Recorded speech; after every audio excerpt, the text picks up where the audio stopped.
Two separate mass shooting stories, one at Brown University in Rhode Island, the other at Bondi Beach in Sydney, Australia, quickly overtook the Sunday news cycle because both incidents were fast-moving, high-casualty events in globally recognized places. Major outlets treated them as all-hands breaking news with live blogs, rolling updates, and overnight developments to continue the story into Sunday evening and Monday for Australia, for the U.S. and Australia. Now, at Brown, authorities said 2 people were killed and 9 were injured after gunfire broke out on a campus during the second day of final exams, prompting lockdowns and major police searches.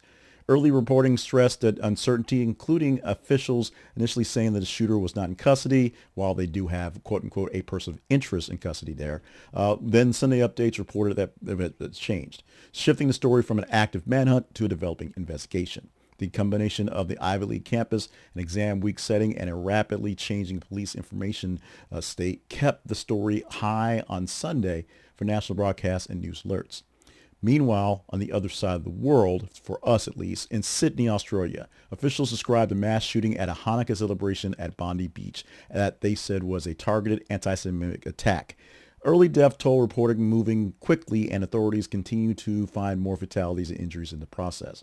Right now, as I'm recording this, Reuters and other outlets have 11 people dead initially, while later updates will change this, including North St. Wales Police and The Guardian giving these numbers, reporting that a higher death toll and continuing security concerns will change, including reports of suspected devices at the scene and heightened protests around protection of Jewish events at the times. This is, of course, the first night of first night of Hanukkah, where this event happened. The scale of casualties and the terrorism, anti-Semitism framing made it a dominant story for international being played right now.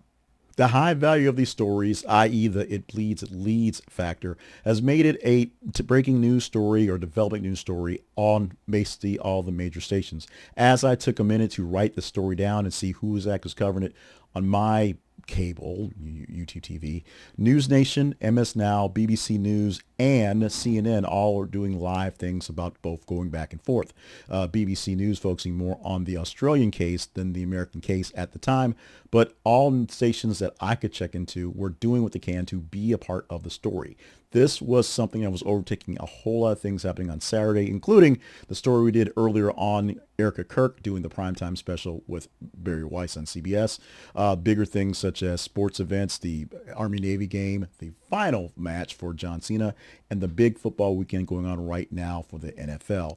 But with that being said, those stories get pursed in as they can.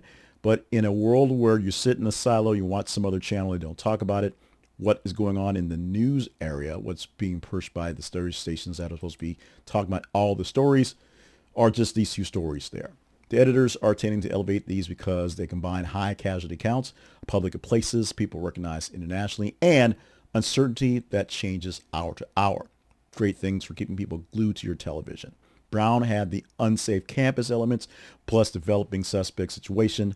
Bondi had the public terror element plus the hate crime and anti-Semitism dimension and a widening casualty count. Both created nonstop updates, official statements, witness accounts, and law enforcement timelines, something that's really easy to do when you're doing news stuff. Trust me, I've done this before, where you can bring in more people, more things to extend the life of the story while there's no story to be extended as in details and updates. They crowded out the slower moving political and weekend feature coverage and, of course, the bigger things that should have been the flashy bits and pieces that would have been highlighted across the day with this coverage right here. These stories are far from over. They are developing and more information is coming out. So what's next for the coverage for today, Sunday, and beyond that as it becomes more details become less fluid, more concrete, more things we can actually hold on tangible, and less speculative stuff just to keep people engaged. For Brown, the next phase is confirming the shooter's identity, the motive, and whether the detained person is actually connected to the shooting, and then answering how the attacker gained access and why the incident unfolded during exams. For Bondi, authorities are focused on the motive. Any networks that the men in charge with this one have been involved with, one person charged, one person is dead, and whether the attackers acted alone, while political leaders and community groups are pushing for stronger protections and law enforcement against hate-driven violence. In both cases, the Sunday takeover effect usually lasts until officials can replace uncertainty with verified facts. Names, timelines, and charges. Those things have not been set into place yet, at least nothing that can be certified enough to turn it off and go back to your regularly scheduled programming. We shall see what's happening. Saturated coverage, what we're seeing right now, can help with urgent public safety, shelter-in-place warnings, guidances, suspect descriptions and updates and threats, and can also help correct rumors as officials are relating information as they get that. That's the good news about this overdoing the coverage, and it's overdone.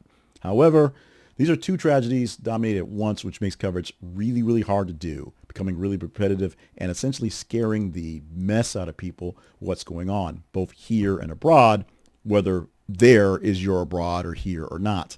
It gets exhausting. It gets speculative. It gets a way to bring people into, just like you watch true crime because you're waiting to see what happens. It gets a little grisly. It gets a little ugly. And that's the thing that's going on right now. We're following it because we are following it because we follow things that are conversational. We also have 4 different screens around me, so I have 2 football games going at the same time because there's that. But we do keep up with things in general to see how things are moving, and just as you are as well. We do know that most of the major news coverage is dealing with some semblance of the 2 stories, if not both of them back to back as they can go along, at least one on a repetitive nature. And it gets repetitive. And it gets a little old, and it may get a little stale while they don't have any updates to give to you. But guess what? You're going to keep watching, and you'll turn to somebody else to see what they're doing to do the same story until it gets old and stale and repetitive. Then you'll turn to someone else to see how they're doing the same stories until it gets old and stale and repetitive. It's the curse we have of needing to know what's going on with these stories, and the fact that they are pristine places, pretty places, simple places where things like this should not be happening, and they are right now in real time.